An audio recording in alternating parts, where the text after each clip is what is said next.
অবশেষে মোটা জিততেছে 85 মিনিটস। এই তো গোল, সিলভার গোল, গোল!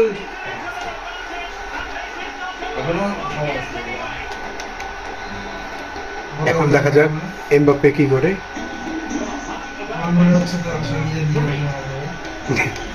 আসলে কি তাই হবে? কি হোক, আরে লকুশ না, খেলুক। Good play, good play, good play, good play. বল পায়ে রেখো। এই তো গোল।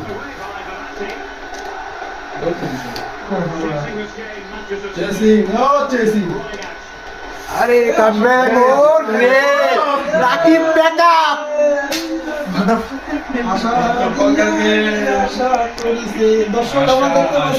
আশা ভঙ্গ হয়ে গেল।